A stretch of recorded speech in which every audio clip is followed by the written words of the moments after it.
Il subsiste encore un texte qui n'aurait jamais dû survivre à l'abolition de l'esclavage, encore moins traverser les siècles jusqu'à nous, un texte qui n'a jamais fait l'objet d'une abrogation formelle par la République, au point que cet oubli est comme devenu une faute. Je veux ici citer évidemment ce qu'on appelle le Code noir, promulgué en mars 1685 sous l'égide de Louis XIV, rédigé sous l'autorité de Colbert. 60 articles destinés à organiser la mise en esclavage d'êtres humains dans les colonies françaises. 60 articles pour réduire les Africains à l'état de biens meubles, prescrire les châtiments corporels les plus abominables, organiser la séparation des familles, nier enfin à des centaines de milliers d'hommes, de femmes, d'enfants leur humanité fondamentale.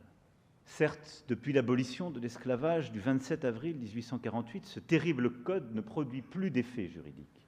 Mais précisément, le droit n'est pas seulement une mécanique d'effets. Le silence, voire l'indifférence que nous maintenons depuis près de 2 siècles à l'égard de ce code noir n'est pas un oubli, mais est devenu une forme d'offense, un défi à ce qui nous fonde depuis 1789.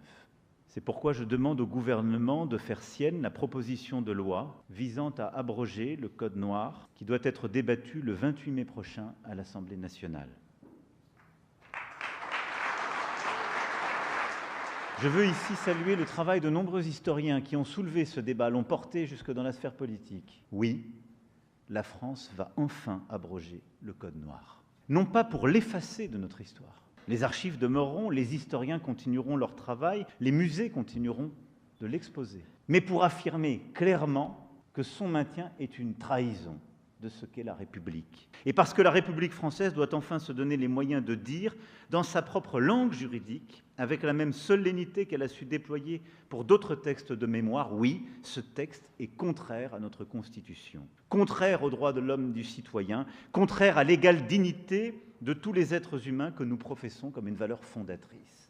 Oui, en nous reconfrontant à ce que la France a pu faire avec lucidité, nous aurons à dire non.